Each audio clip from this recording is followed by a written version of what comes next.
whoop. All right, guys. Sorry we're a little bit late today. Had some technical difficulties, and Dane is running a little bit late with a contractor.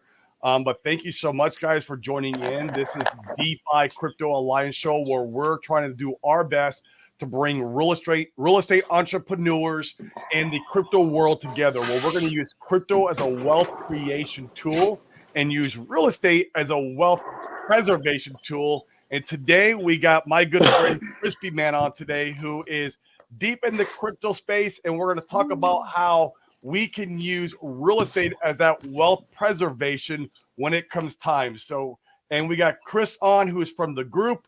He's a real estate entrepreneur. He's been doing a bunch of fix and flips, and he owns some apartment buildings, which is really cool. So we're going to be able to pick his brain a little bit, and kind of what we want to do is merge these worlds together, guys, and that's a goal throughout this wealth building journey. So, Chrispyman, thank you so much for being on with me today. Dane will be running a little bit late, but yeah, man, welcome, brother.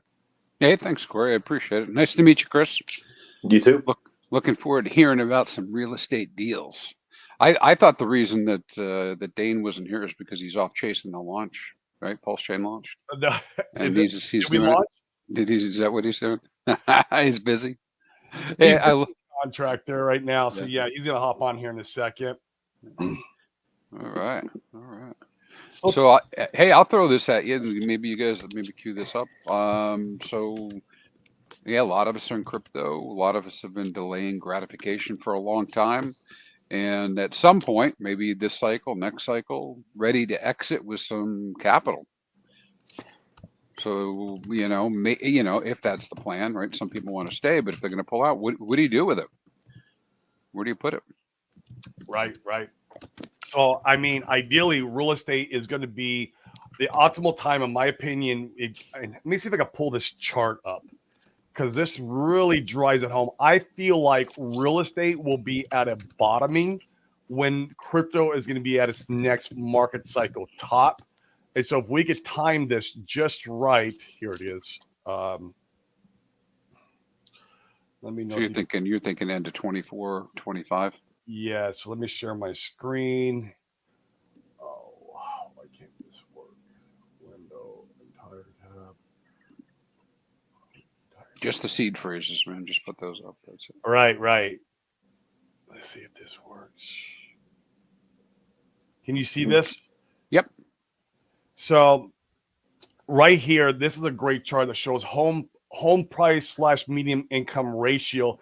This was the 2006 housing bubble when I don't know if you watched the movie The Big Short. It's a real good description of what happened back then, and you can see, we ended up crashing. This is like a matter of years, though. Real estate is a very slow moving asset class, and it takes a while for it to really bottom out. And you can see right now, this is where we're currently at. And you can see it's kind of rolled over the top. And I project, maybe 24, Q4 of 24, or even early 25. It doesn't mean that we're going to see that a bottom, we're going to go down as far back in 2008 to 2011. But we are definitely at some kind of market top, and we're going to see some kind of, downward pressure from all this interest rate hiking, and the pricing hasn't caught up. Like I was telling you in the green room, here in Phoenix, we're 60% down, offered a contract year over year on the MLS, meaning that the pricing hasn't caught up yet to the demand. The demand is dropping significantly, and pricing hasn't quite caught up. So, being that real estate moves so slow and crypto, let me stop screen share, moves so fast that we really could see an optimal timing with 2025 being the next market top for crypto, and we could take money off the table and start parking it into some real estate stuff, which would be really cool. So, yeah, man, the key is there's two different ways you can kind of do this, right? One, you can go out there and find the deals yourself. And there's a lot of ways, there's a lot of guys out there who teach how to do this. One of my favorite mentors in the real estate space is like Sean Terry, and he teaches you how to go out there and get direct to seller and find these deals yourself. And now this is creating a second job for yourself. Like, this is what we did the last 8 years, right? Was was binding deals, going direct to the homeowner and negotiating direct to the homeowner. What you want to do is you want to find homeowners who are in distress, and then you go and you offer them cash for their house or a cash for maybe their apartment building or mobile home park or whatever it may be, and you target them. So that'd be the one way, the first way you could do it. Now that this is, like I said, you're creating a second job for yourself, and you're going to have to go through all the headaches of creating a business, right, Chris? I'm 100%.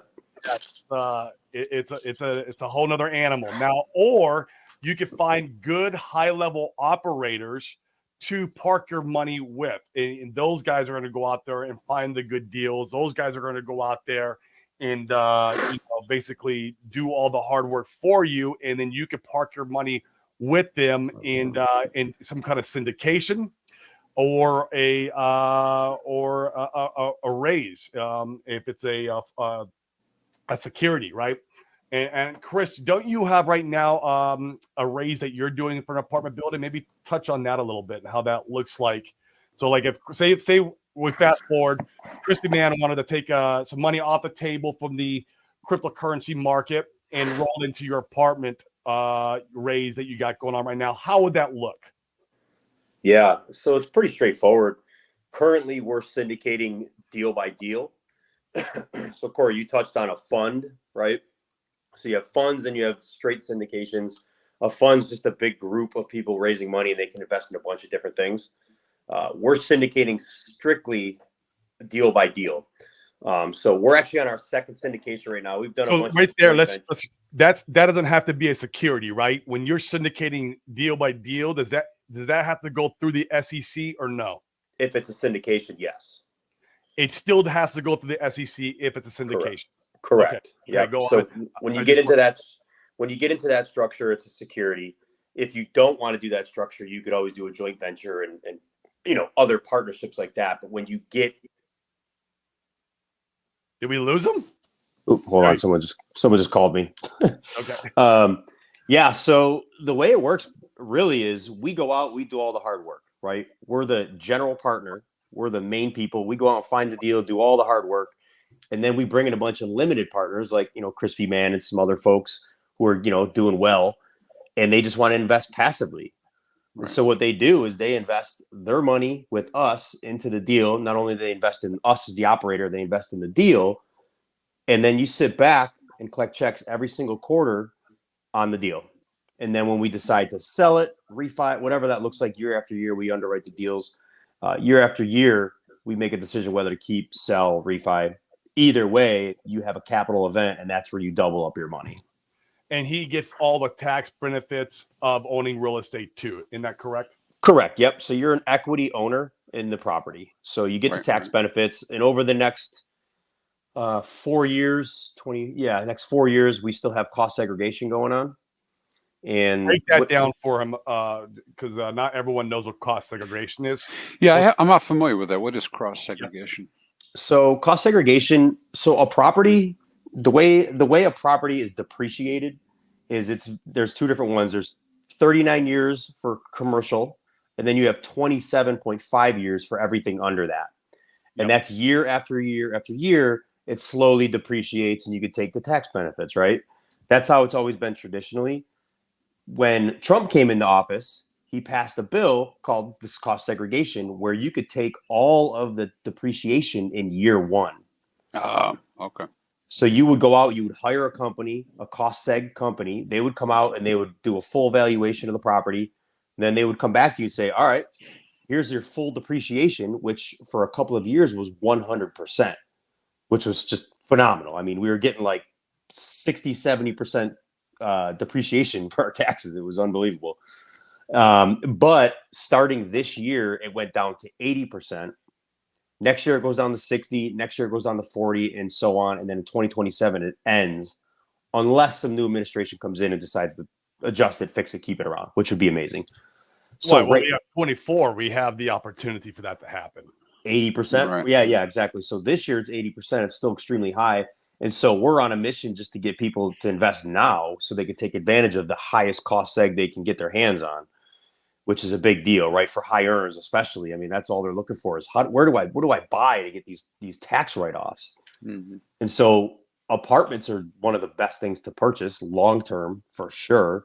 And then now for the cost seg. So yeah, it's really, really great. And now is the time to do it. And so after that law is fully phased out, will there still be depreciation just at the old rate? Is that what's going to be happening, or no depreciation at all?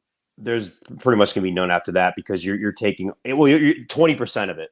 You'll have 20% that'll trickle out, so you can only take the 80% this year, right? So it's going to keep going down every year. So you'll have a little bit. Got it. Well, right before Trump came in, though, right? That's how it was, wasn't it? The 20% per year. Yep. Yeah. So it's going correct. back. Okay. Yep. And then next year it'll be it's basically going to trickle back to what it was originally. Got it. So talk about Chris. Like I know you got a raise right now. Don't you have a raise for a 76 unit or something like that in Tucson? Correct. Yeah. Currently, yep. Talk about like what that looks like. Give us some numbers. If like say Chrispyman was like, hey, hypothetically, I want to give you a couple 100,000, and what does that look like? What could he expect as far as returns? And just break it down for us. Sure. Yeah, I can give you like a rough breakdown. This is a 506B structure, and so I can talk about the deal, but I can't go too crazy talking about it. I can't talk about guaranteed things. It's a friends and family raise, so I just have to put that out there. But yes, we have a 77 unit B class property down in Tucson. Awesome property. To be just in layman's terms, it's a double digit return, right? So say you invest 50K. Right now we're conservatively underwriting it at 1.9, but we know it's going to do better. So you're basically doubling your money. So you put 100K in, you're getting 190 back or 200K over the length of the ownership, and then the tax benefits, of course. I could get into the detailed numbers like IRR, ARR, cash on cash, all of that, but in the end, it's a double-digit return. So that's what we always tell people. I don't get too in the weeds with all the underwriting statistics and numbers and everything, because a lot of people are like, I don't even know what that is. But yeah, so that's really how it works. Well, the alternative to a deal like that, or even doing your own real estate, right? So if you get capital out of it doesn't matter where it came from, whether it's crypto or somewhere else, right? All assuming it's legal, right? Of course. So you get this capital out, right? You got to do something with it, and so I put it in a bank account, I guess, and then watch it, but it's not going to grow, right? And then if I go stock market with it, maybe there's a few people out there that think that you can rely on 9 or 10%, but I don't know, generally 7, 8%. Generally 5, 6. Yeah. Well, I don't know what you look at. I only invest in good deals. So yeah. Overall, statistically, that's what they say. Right? Yeah. From the statistics, so you're not wrong about that. I mean, lots of times with my stock investments, 4%, and then if I'm talking to my broker, I end up, they pitch one or another dividend stock. The dividends are 8%, but it's on a declining price share. Or share price, and so it's pretty funny when that happens. So my perception of real estate. I mean, these are my words, not yours. Not pretend your deal, but my perception. If I purchase real estate and I rent it, and particularly if I did, cash kind of a deal, then I should be able to probably exceed 17-18% easy. That would be my impression. I guess it always depends on the deal, right? Yeah. So on these apartment deals, we have something called the IRR, which I'm not sure if you're familiar with. That's the internal rate of return. It's basically the cash, the time value of cash in a deal. It's the overall number of the That's deal. Your yield, Chrispyman. We'll make Correct. it in crypto terms. That's your yield. That's your yield, right? And so on these deals, it's typically between 15 to 17%. So it's a pretty solid return overall on your investment. Yeah. Yep. That's the kind of range I was thinking about. Yeah. And this yeah. Well, come on, for most people it is, isn't it? That's great for real estate and for just parking your money somewhere to take some tax benefits, and then you're earning some passive income and not having to do anything, right? And so like it's just a great way to store wealth. And so definitely. So we got Rob on. Rob, what's going on, brother? Hey, how are you? Can you hear me? Yeah, we can. Thanks for joining us this morning. Yeah, sorry, I'm driving, but I wanted to hop on. Absolutely, man. Talk a little about what you got going on. You got some syndications going on. You got some raises going on. No, I've never done anything like that. Actually, Ronnie, who just joined the group, he's my partner on a deal. We just closed on 96 units in it's like south of Nashville. Nice. So that we seller financed it. But that's my Ronnie and I have done a lot of deals in residential, like flipping and wholesaling. But this is our first foray into the multifamily space. So we closed on that at the end of December. So exciting. And that was all seller financing. You didn't have to raise no money for that. No, we had to put about 300 down, and we closed it ourselves and didn't raise any money. So now we're in the process of getting a bank loan for the rehab on it, but it's about 95% occupied.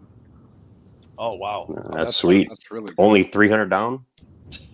Yeah, that's fantastic. Yeah, it's really good. Yeah,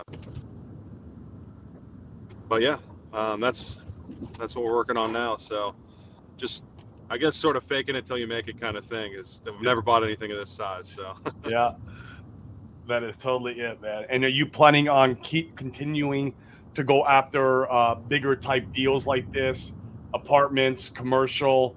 I mean, eventually you're going to probably have to start doing syndications and raises if you continue to rinse and repeat, right? Yeah, I'd like to get into that. I've never done a syndication or anything, but yeah, I have a residential wholesaling company, easyoffer.com, and we're turning a lot of the marketing into for multifamily commercial in Tennessee, the Carolinas, and Florida. So we're looking for multifamily storage, and commercial assets like that. So that's where we're heading. Cool. I love it. Yep. Oh yeah. Very nice. Well, when you guys hear somebody coming in, usually somebody new into real estate, right? A lot of us are giving the advice, hey, go put your money in the market, right? And you say, well, I'm interested in real estate, and then they point you at a REIT. So why would you want to go after, getting into syndication deal and I get that it's sort of like a REIT, but it's not exactly, right? Because it's not something that's out there. What's the difference between that and doing the syndication deal? Yeah, well, REITs are tied to the market, right? To the actual market. Like once you open up a REIT, you're tied to the market, and so you're basically doing stocks, right? So with a syndication, it's the complete opposite. A syndication is solely designed, well, the way we do them is solely designed to purchase a property specifically, and so you're not tied to the market. You're tied to an asset, a tangible asset that you can control. You can do all of the things with, right? We can decide what we want to do. Obviously, we can't decide on the real estate market in general, but we can do whatever we want with that deal to make that thing rock and roll.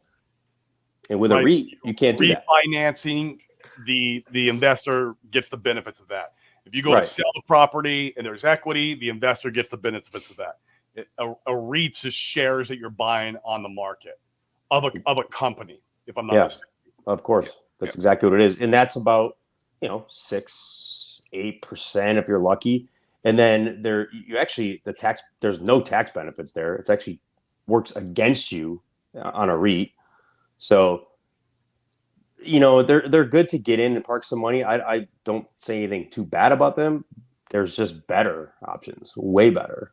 If you know operators, operators, or if you're the one getting the deals, there's way better opportunities than investing in a REIT. REIT is made for retail. It's made for just the average Joe to invest in like I said, in shares.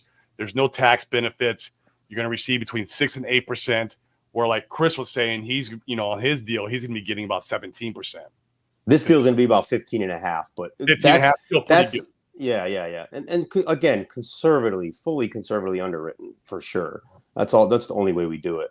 But yeah, you can expect between 15 and 17%. When you start before when the market was screaming hot, 2-3 years ago, you were seeing 18 to 20% IRRs on some of these deals, which was just a little outrageous, right? We all knew it was a little crazy and had to come down a little. So yeah, you're definitely seeing between 15 and 17% on most of these deals now. Yep. I'm investing right now in and I've been investing in this project down. It's south of Atlanta, Georgia. It's not a commercial or apartment, but it's a new development, and they're paying me 20%. And I know you were familiar with those guys, right, Chris? Yeah, Rob. Yeah, Rob. Yeah. And those guys. Yeah. It's 20%. They're doing well. They're building rent to own. Is what it is, or something like that, and then they're selling it. They've already had it sold to a hedge fund, but those guys do good work.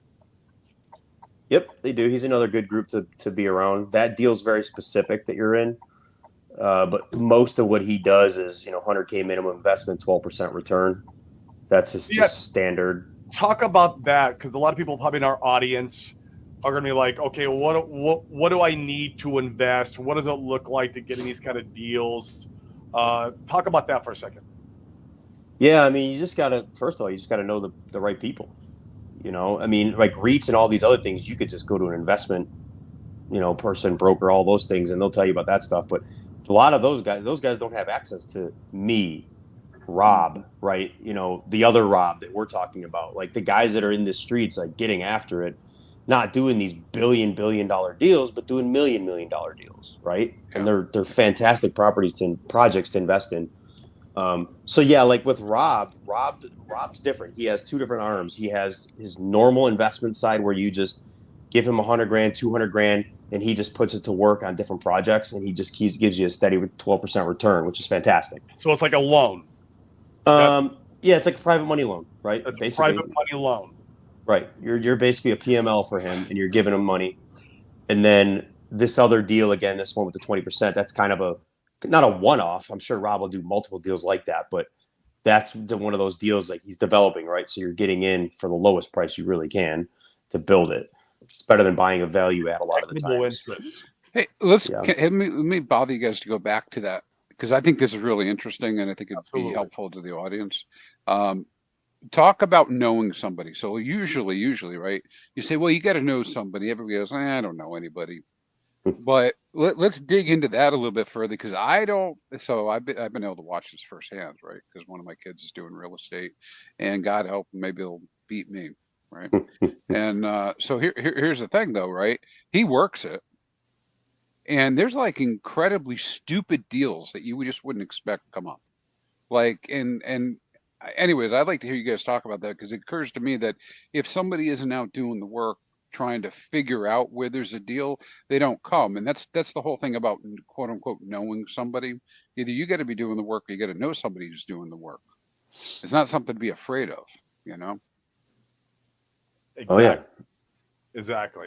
Now, doing the work yourself, that takes some real grit, and it's, getting in the weeds. I mean, I built a company up where I had like $100,000 a month overhead from doing the work, right? Spending money on PPC marketing, going direct to seller.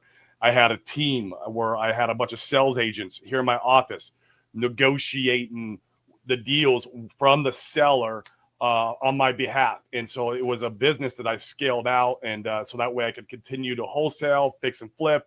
And you can hold some of those properties too, because you're buying these at deep discounted equity. So, you can build the company out yourself, or you could do it yourself, or you can, if you know people in the industry who are doing it, who need to raise money, then in my opinion, now that's the way to go, is find the Chris's, find the Robs, get those guys who are really good at creating deals, who know how to go after these homeowners or commercial property owners, and who know how to negotiate directly from the seller. and invest in those guys. Well, what does that look like, Chris, when you guys are out looking for a deal? What does that look like? I mean, I guess most people probably listening to this aren't like their first stop isn't going to be I want to get into necessarily a syndication with 39, 500 apartments or something, but just in general, maybe closer to home to what they're doing. How do you, what do you look for in deals? God, I mean, obviously we're looking for a deal.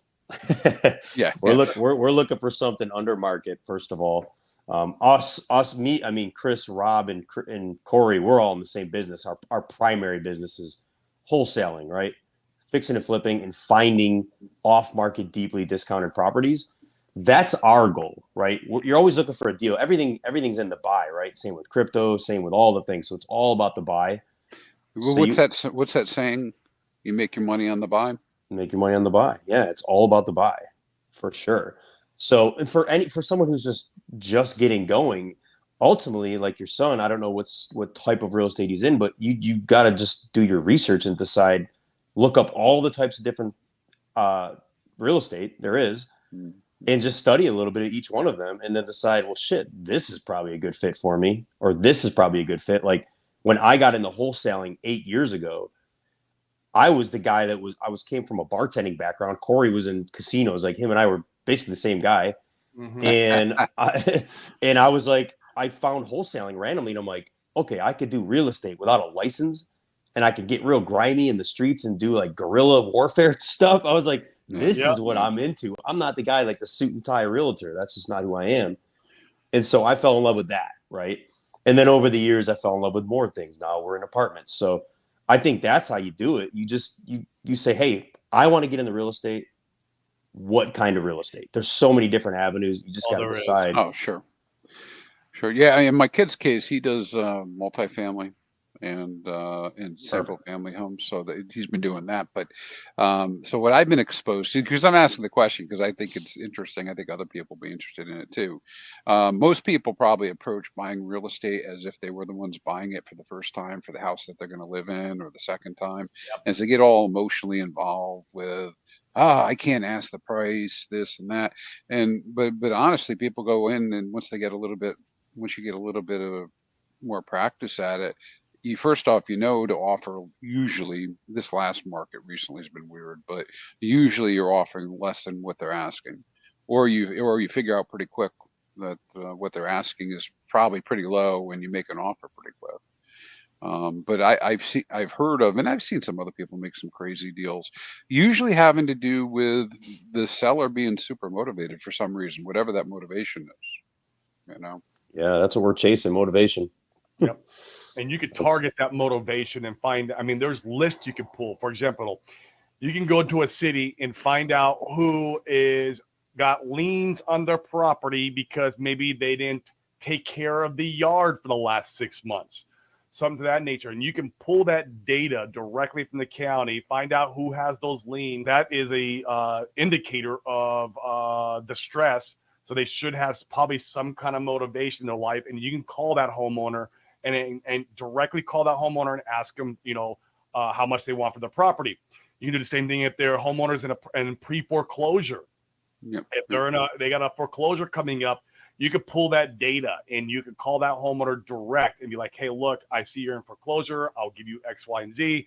I will even help you move. I'll help, you could help fix their problem that they're going through at that time to get that property off their plate and onto your plate at a discount.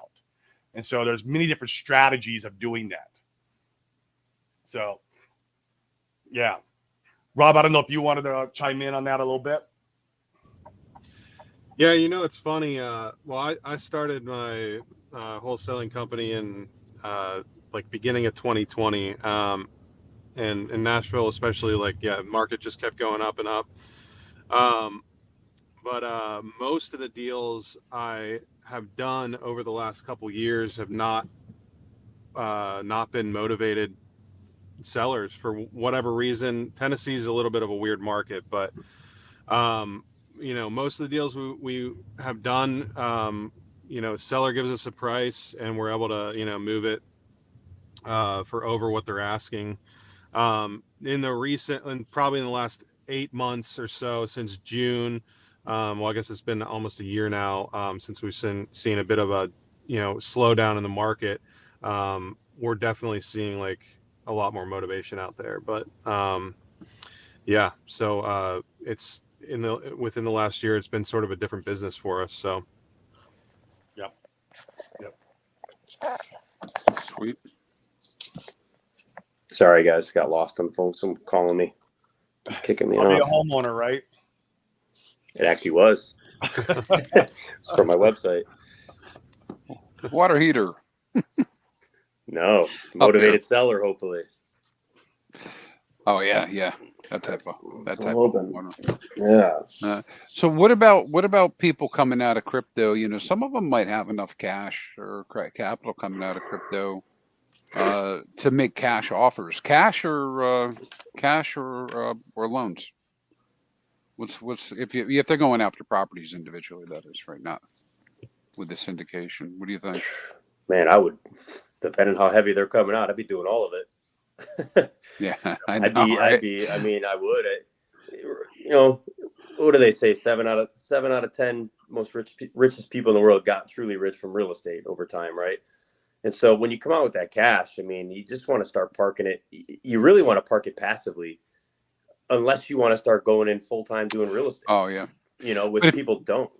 But if you're gonna go make try to make deals, find deals, and buy cash offers or financing, what do you think?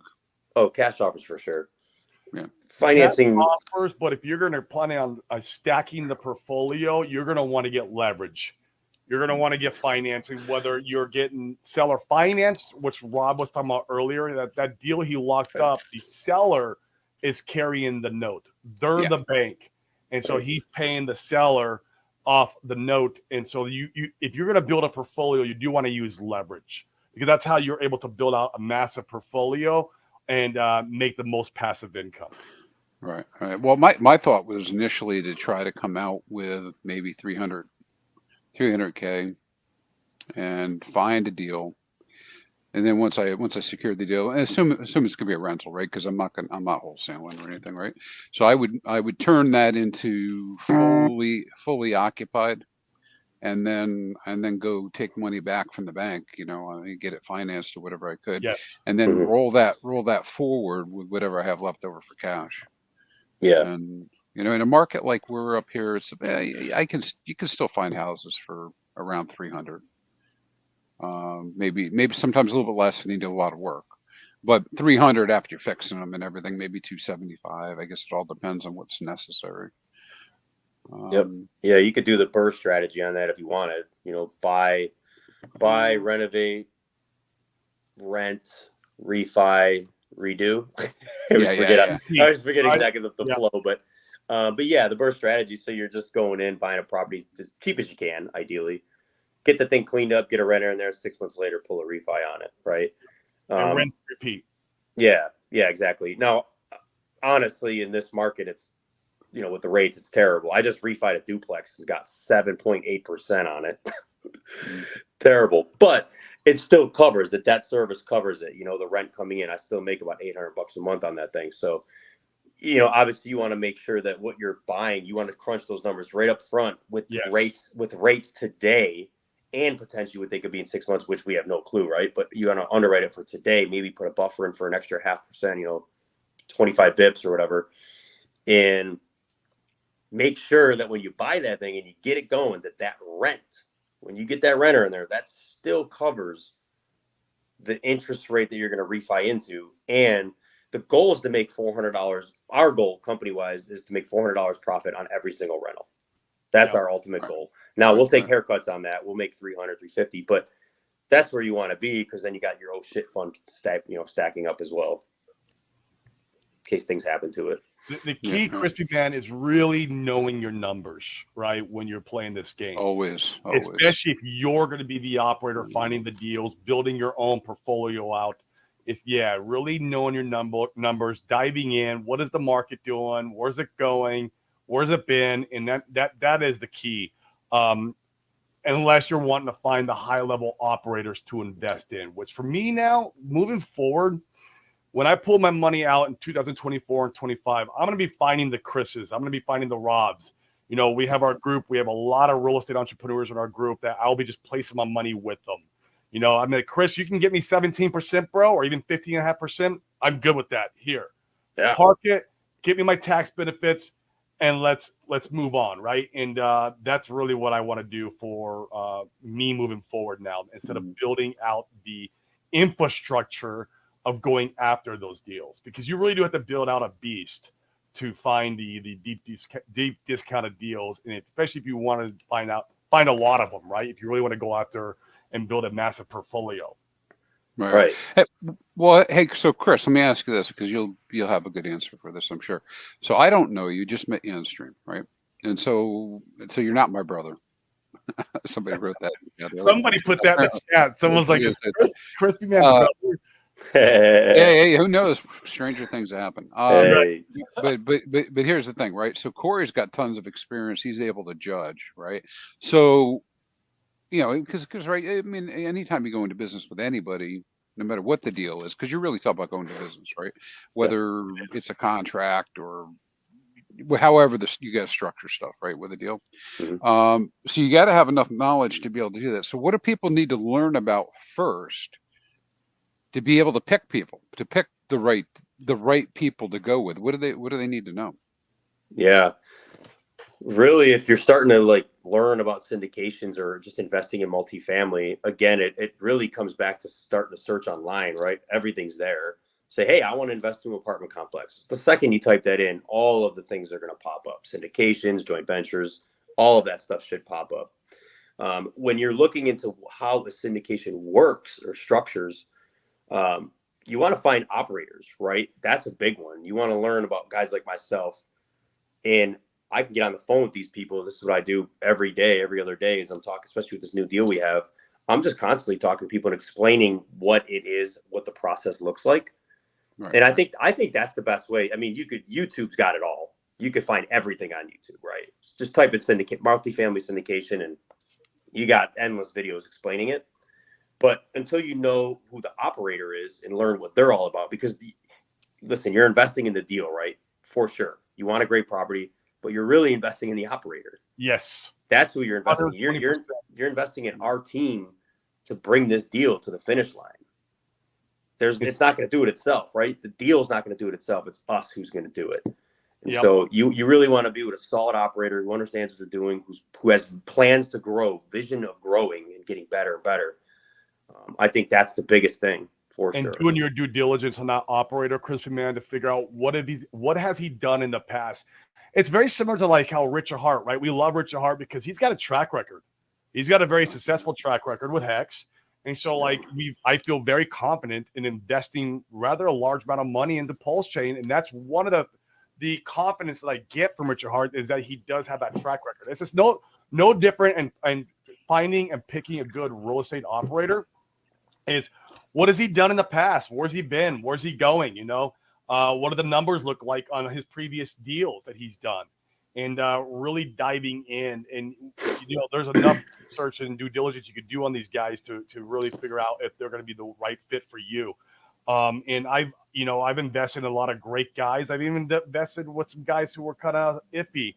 I have one investment right now. It's like a syndication, but it wasn't on real estate. It was on oil and gas. They were drilling for oil and gas, and I'm cash flowing out of it, but it was not nearly the promises they sold me in the beginning of that journey. And I didn't do enough due diligence in the beginning to know that he was a younger go-getter operator with not much track record. But I'm doing okay in that venture regardless, and I'm happy about it, but still. So knowing your operator is critical, and investing, and like you said, Chris, in the person, not just the deal. The deal's great. Like, we got the asset, we were backed up by the asset, but who am I investing in? It's very, very important. And that's why you got to be careful with some of the gurus that are out there, who are bringing deals to the public. And I won't mention names on here, but we had one. I think it was what's his name? Hexray Vision. I went to a guru kind of like event, and then like he invested in that operator, And he, they didn't really do much with his money. I mean, he's now, I think, coming to fruition. He's getting a little bit of return on his money, but there's you got to be careful with the really big guys because they're more focused on holding events and selling coaching and selling the dream than actually being an operator. You want the operator. You don't want the guy who's out there, trying to sell the dream. So, we got someone else joining us today. Here we go. Xander, can you hear me? Yep, I can hear you. Awesome. How you doing, my friend? Doing all right. How are you? I am doing amazing, man. What you tell the audience a little about yourself, what you do, and yeah, man, join the conversation. Give us some thoughts. My name is Xander. I work with Rob Norris at Easy Offer. Oh, cool. Nice. So I didn't know about this meeting. He just sent it. Uh-oh, we lost him. Probably got a phone call. Yeah, getting a phone call. I work with Rob, and I handle many of the hats that he doesn't wear anymore. I do our training with our guys that we have. I work with our acquisition agents, looking at deals, sending deals out, and then I do all the web-based stuff like all of our leads and deal flow and everything like that. So, oh, well, that's awesome. You're the integrator. Yeah, I guess that's the integration. Integrator / COO. Yeah, Rob's probably the visionary. Yep. It's critical for every company to operate. You need to have both or recognize who wears those hats. Yeah. Mm-hmm. So. Yeah. I was going to touch on something else on that too with the operators. You definitely want to look at operators too that are vested in the deal. Oh, yeah. That's a big one. So, you do have guys out there that are raising some of these big deals and, they're not investing in the deal at all. We invest in every single deal. That's right. Skin in the game matters, right? Right. Yeah. And for us too, as general partners, and potentially a limited partner as well, it's big for us, right? Because then we can double dip. We can invest in both sides of it. And we're obviously extremely confident in the deal. So we're going to do that. These deals are a lot of work, a lot of work, and it's like, we want to get on both sides if we can. So I think that's a big one as well, right? Operator, what they're up to, track record, and if they believe in the deal, if they're putting their money in it. Yeah, I love that. And the problem is, Chrispyman, you won't find those guys on the public, right? Out there holding these big events, and the ones who you see all over, YouTube or Twitter, or we even have one where I guess his brother is now, talking with a lot of the Hexicans, but yeah, so you don't find those guys. You really have to. It's kind of like who you know to find these guys, really. So. The good news is you guys know us, so we can help introduce you and facilitate many operators if you're wanting to go that route. And then you basically interview with them and you talk to them, and you like once before. Once again, you're investing in them, right? And who's the operator that makes you feel warm and fuzzy? Just how Richard Hart makes me warm and fuzzy. I'm going to invest in anything Richard Hart does. It's the same thing with these guys. Mm-hmm. Yep. Got it. Yeah. Well, cool, guys. I mean, this has been fun so far. Chrispyman, any more questions you think you got for these guys, these real estate guys? No, I think I'm getting a grip on it. I think my path, I'll tell you what I'm thinking. Right? Yeah. I don't want to manage people, probably. Right? Definitely. I say it that way because you know how it is, right? You say that and then you end up doing something. But I'm not interested in being the on-call guy, to go fix everybody's toilet, right? And so I'm not interested in that level of engagement.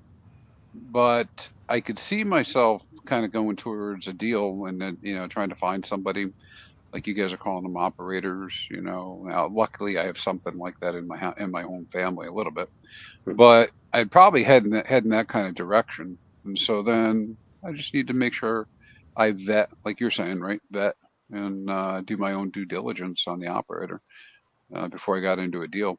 Because of course, any investment's a risk, right? Of With course. anybody, Definitely. because you never know. But I mean, I would be looking for past performance, experience level. They have skin in the game, because I've seen some funny stuff happen, right? When people don't have skin in the game, they Yeah. just get up and walk away. And And I will say, sorry, I will say this, Chrispyman, that's the only way to make real estate passive. The whole ideology that real estate's a passive income asset class is a lie. If you're the operator, if you're the one building out the portfolio, if you're the one that's just boots on the ground, dealing with the contractors, dealing with all the BS that's behind the scenes, people don't know what's really behind and the work involved of being an operator.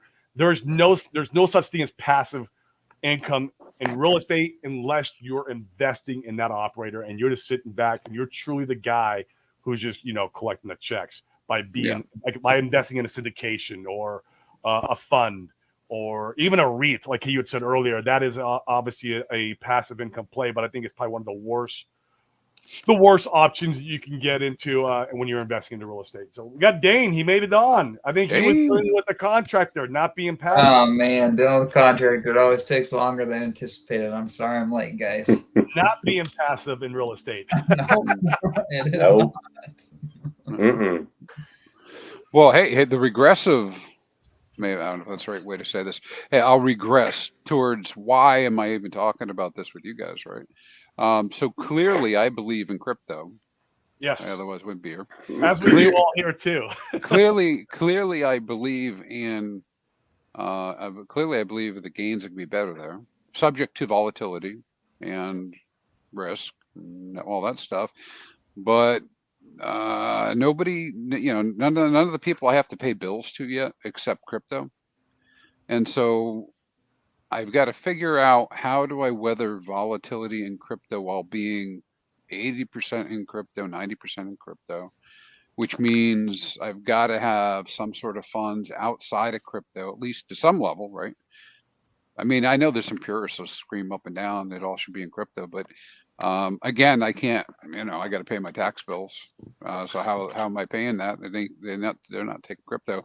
Well, anyways, that gets me all the way back to I got to figure out what I'm going to have outside of crypto, and where's it going to be, and where is the best place to put that, and that's why we're having this conversation from my perspective, right?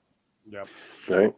And the timing's perfect, man. I keep saying it over and over again. I'm gonna keep saying it. As we're going through this journey, using crypto right now as a wealth creation tool that we're not a better place and better time in the market with the absolute, the economy getting wrecked, with the process of real estate kind of coming down into its bear market, with the presidential election upon us, with the Bitcoin halving upon us, with Pulsechain about to launch upon us. This is the opportune time to invest in crypto and use it as a wealth creation tool. And then when it comes time to take profits, to roll those profits in and use real estate as a wealth preservation tool.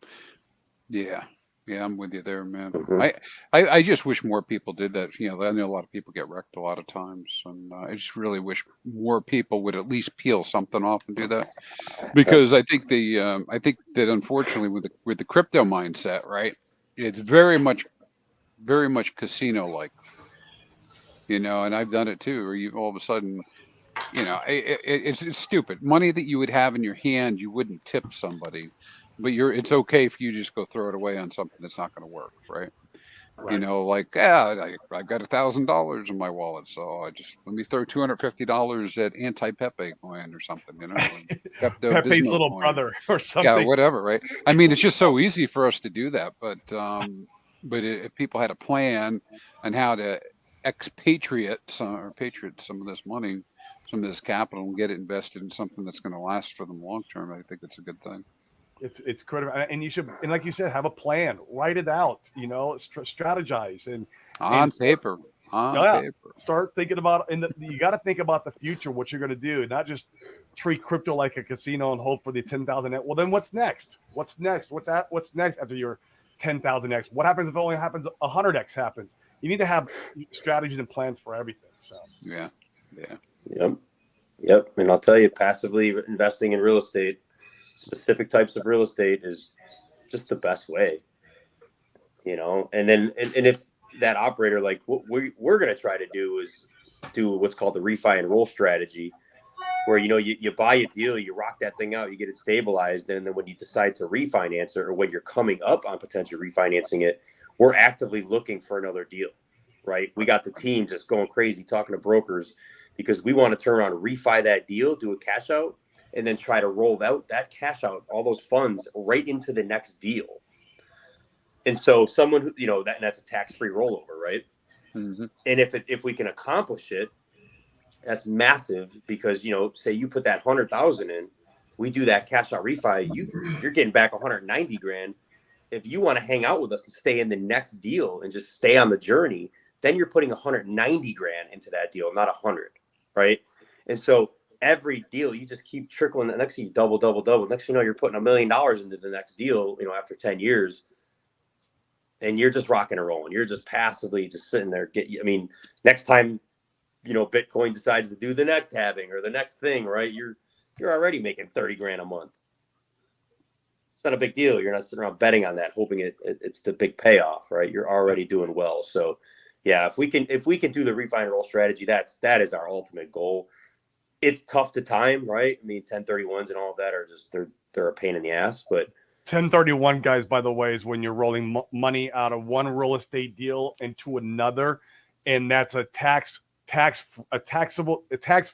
event, because you're just taking money from one asset to go into the next asset. It's got to be in the same asset class, from my understanding. I'm not a accountant, but if you're going from one asset to another, then you're able to not pay capital gains on that. Yeah, it's got to be like kind, is what they say. Like kind from a 1031 roll. Yep. So yeah, and so that you keep doing what you're doing. You let that operator do what they're doing, and years go by. And next thing you know, your returns are just amazing. So I tell people all the time, like, your first deal is not going to change your life, right? It's not going to be. It's going to be the next couple deals that you get into. But you're not the one doing the deals, so you're not stressing about it. You're still doing your normal life and grinding and stacking more money up to get into the next one. Next, you're in 5-6 deals. Yeah, Chrispyman, think about it. When 2025 comes, are you going to want to leave all your money in crypto? Like, that's probably the time to take all this off the table. And then what? You gonna leave it in the bank? No. Well, where do you put it? You put it with some of these guys, and some of it, right? You don't got to put all of it, of course. And you could we'll put take it all. Multiple different operators, so that way you're diversified in multiple different deals. And I really feel like that is the play this next market cycle for legacy wealth. Mm. Yep. Well, what if you did want to leave it all in crypto? What would you do with it? Well, then you're experience the 75 to 95% correction. Yeah. Or stable farm, you go do some of that other stuff. Yeah. I bring it up, right? We have some examples, and there's some people in the chat talking about some different stuff like this too. That's why I made the point about, it's not about whether you believe in crypto. I suppose here's one situation, right? There's one situation where we all own so much of a specific crypto that even if it goes down 90%, you can live off of it. That would be one situation. Yeah. But it's probably pretty unlikely, right? That everybody can do that. Some people can. If I had bought hundreds of thousands of dollars worth of Ethereum at 50 cents, okay, good. I could do that, but that's not the situation. So then I guess the next best thing is, exit, right? We saw somebody do this or something, right? OA exited to what? Stables. Where's all that? Is all that Bitcoin out there? Did it all go down 50, 60%? No. Where is it? Stables. Okay. Right. Well, again, if you got enough of everything, then you really don't care too much about, you care about the risk, but it's a different level of risk. But what's the problem? What's the problem we keeping money in USDC? Well, I don't know. Maybe something bad happens to USDC. Well, you almost saw that, right? circle. And then you got counterparty risk. So it starts driving you back towards, well, maybe you go to USD, right? Even if I did that, I'm on exchange by now, right? Now I'm on exchange, and do I really want to leave cash on Coinbase? Probably not. Yeah. Probably not, right? So then I'm going to bring the cash back to, and so we're right back to the beginning where if there is something that you need to protect for whatever reason that can't be subject, or you can't let it be subject to volatility, you got to get it somewhere where you can manage it, and putting it in maybe real estate is one of the best answers, right? Or maybe it's the best answer. I don't know. But I think so. people And decide. now Dane said you can leave some of it in stables and yield farm, like with the whole liquid loan strategy or the Pulsex with Power City with the earn protocol. Yeah. You know, you can do stuff like that with your stables. But you know, it's when the market comes back, when we have our next crypto bear market, I think the ideal strategy is to be diversified through all of it, including putting some stuff into real estate. Real estate's always an asset class. It's never going to go away. Someone needs to live somewhere, right? And it's always going to be there. It's a great store of wealth. You know, you're still beating inflation typically when you're investing in real estate. You're getting cash flow, yield. We all love yield. That's what. and real estate's probably one of the best asset classes, you know, that you can get yield outside of crypto. Yeah. I think. You know, and for a lot of people, it's going to come down to, well, do you want to give the government $500,000 or $1 million, or do you want to buy real estate with that $500,000 million?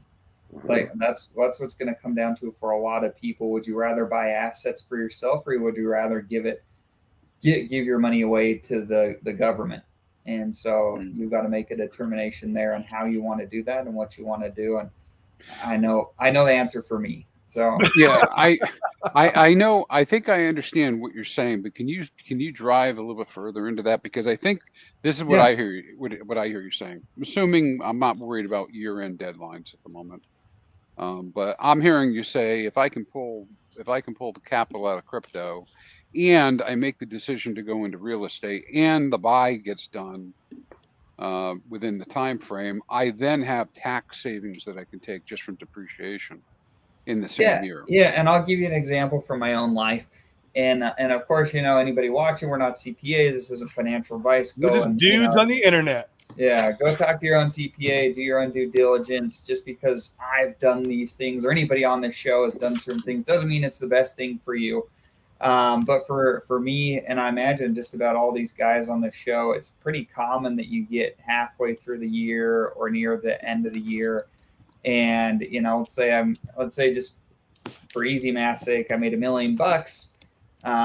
There's lots of other write-offs and things I could utilize, but let's just stick with $1 million for really easy math's sake and say I have no write-offs. Well, at that point, I'm going to go pay about 40% in taxes, if I'm not mistaken. So $400,000 gone, I'm going to give that away to the government. Well, for me, since I'm designated in certain ways because of my real estate background and my real estate investment strategy, just about every dollar that I go and I put into crypto, I essentially can depreciate about 30% of that money away.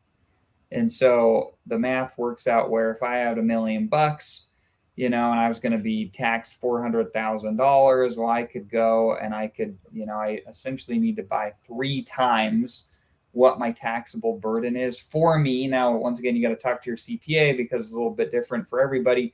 If you're not a real estate professional for tax purposes, then this is going to be different for you. I am, so I get a little bit more bonus there when I go and cost segregate properties. Once again, I'm probably giving you a lot of jargon and terminology you may not be familiar with. That's all right. But long story short, for me, the way the math worked, I need to go buy about 3 times the amount that I needed to write off during the year. And so if I had, you know, $400,000, then I need to go write off, and 4 times 3, I need to go buy about $1.2 million of real estate during the year. And if I can go lever that properly, I mean, essentially it's going to be, you know, 70 to 80% loan to value that I can lever that. So, you know, what is that? 1.2 million. Let's call it 70%, you know, so I've got to bring 30% to the table. That's going to be what? My brain isn't working great this morning. It's that contractor, bro. 360,000. So the down payment is going to be almost the same as what I would give away to the government in tax or in my tax bill. I could take that same amount, turn around, put a down payment on properties, build an asset, and or buy an asset and have this thing that I've built. So rather than giving that 400 grand away to the government, I could take 360,000 of it, use that as down payment, 70% loan to value, and buy property. Got it. Does that make sense? Great example. Yeah, that was good. Great example. And then once you move to Puerto Rico, you'll need even less of a write-off. Right. When we're looking forward to that. You're investing in the real estate because you just want to invest in the real estate. You're not really investing for the tax purposes anymore. Yeah. Very good. Yep. Just because you want to put it somewhere besides your bank account. I don't ever want to keep money in my bank account. Anytime I see the money kind of building up in my bank account, it makes me nervous. Like, I'm like, I'd rather have it in crypto. Like, I honestly would rather have it in crypto than have it in my bank account. So, and the numbers in that example, like I said, it's going to come down to be a little bit different for everybody. If you don't qualify as a real estate professional, then maybe you get half the incentives or something like that. And you don't, I think it's kind of like it's like a point of pride in real estate to be able to do the math and buy it in such a way where you're like, oh, I didn't have a tax bill this year. And it is for a lot of real estate people. You don't have to get it to where you have zero taxable income, right? Like, it's all right to pay a little still. You're just trying to find this balance for you. And I can speak from experience. I bet a lot of these guys would agree. There's a lot of people that go and lever themselves too heavily in the name of paying no taxes, and then they shoot themselves in the foot the next year or the next few years. And so, like, there's a balance here and a stride to be able to, a cadence to find for yourself. And so, like anything, I think it's wise to start out, relatively conservative, get your feet under you. I think I talked about this on shows past, but I had a buddy that went and did some real estate deals with me in another, or with some partners that I had. He went and did his own deals with them in another market. And I said, hey, like, there's no guarantees of how these guys will operate. And so, like, do a deal or two before you really go balls to the walls here. He did the opposite of what I suggested. He went and bought way too many units. And they didn't perform like we had hoped. So I left myself in a good position because I said, hey, I'll do one deal with you and let's see how it goes. And it didn't go as well as I'd hoped. So I left a little bit of money on the table, but I was able to get out. Whereas he's sitting on, he's got to bring another $500,000 in rehab, finish that portfolio out.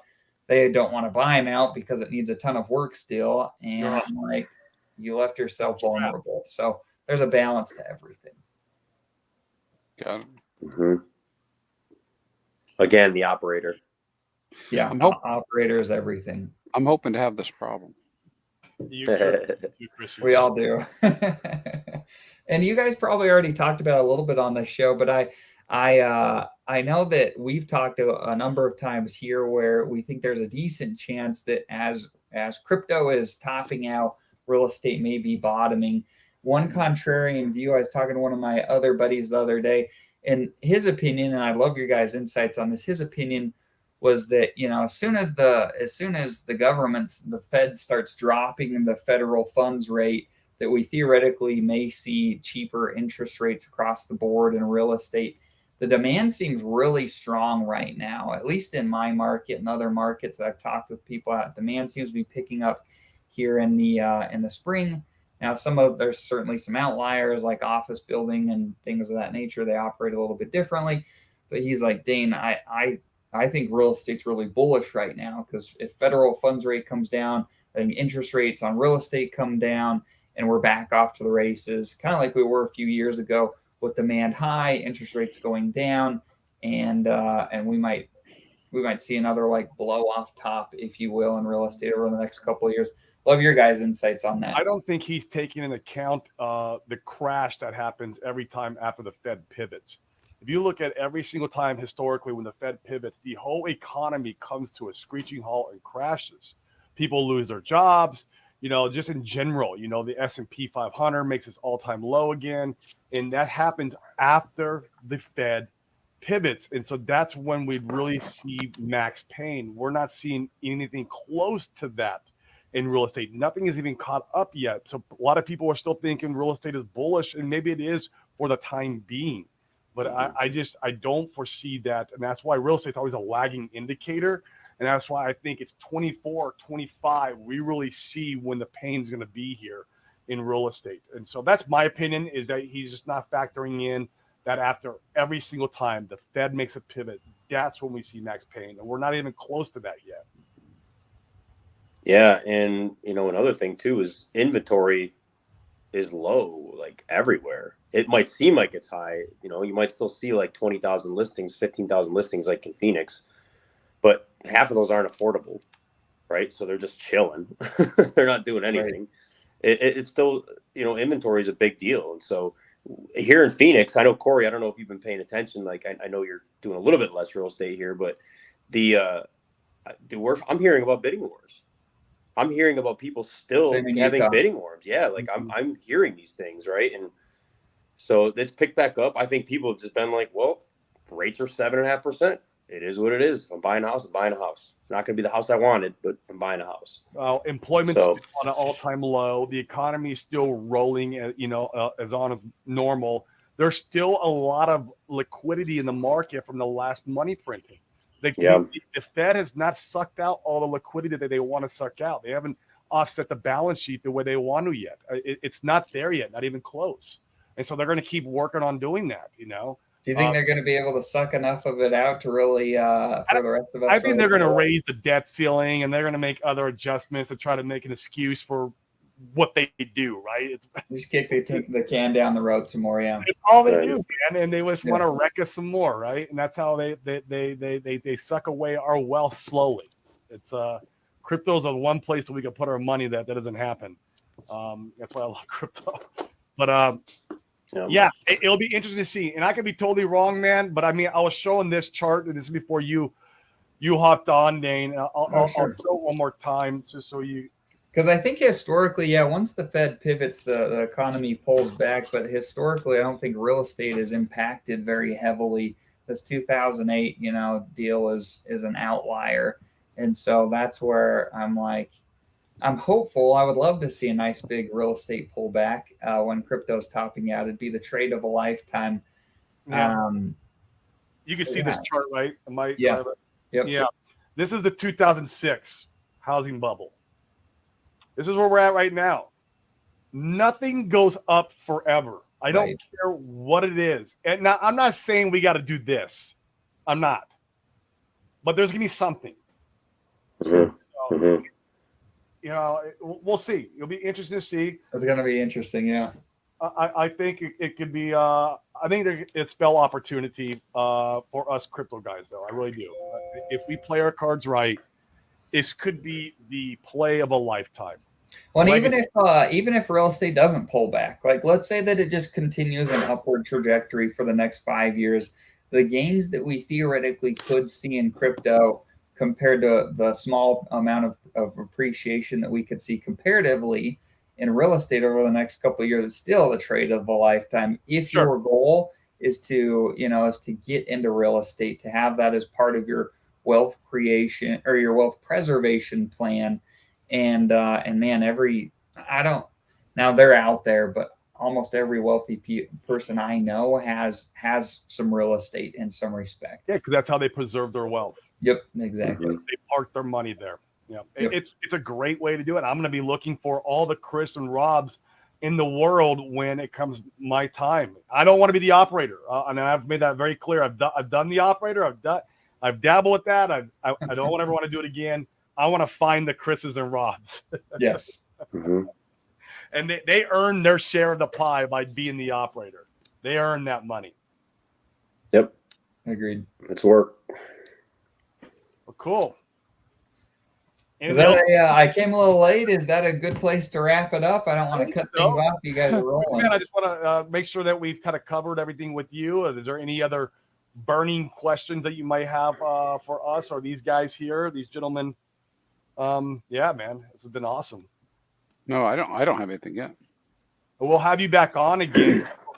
I like continuing this conversation once in a while. This is like our second or third show where we've done this, and especially as we're moving along in the market and we see crypto kind of doing its thing, it's good to revisit this and really touch on what we're going to do with this money that we're going to be receiving out of crypto. Like we need to have a plan, and that is critical to have a plan in place. And for us, this is part of our plan. So we want to make sure that we're educating our audience, and hopefully, some of these other crypto guys in our audience in here that are commenting, they also have some pretty large bags probably coming out in 2024 and 25. And it's good to have a good plan in place. So we'll be revisiting the conversation multiple times. I know we had Cuthberto on here one time. He was a blast. He's another high-level operator who owns like 3,000 units. And who was your other friend, Dane, that we had from the group? It was Yeah. He's another high-level operator, and so it's going to be fun.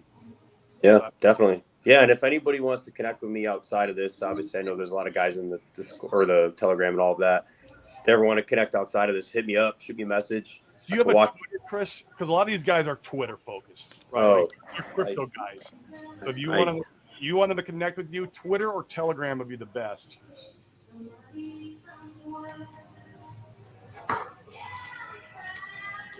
You went dark.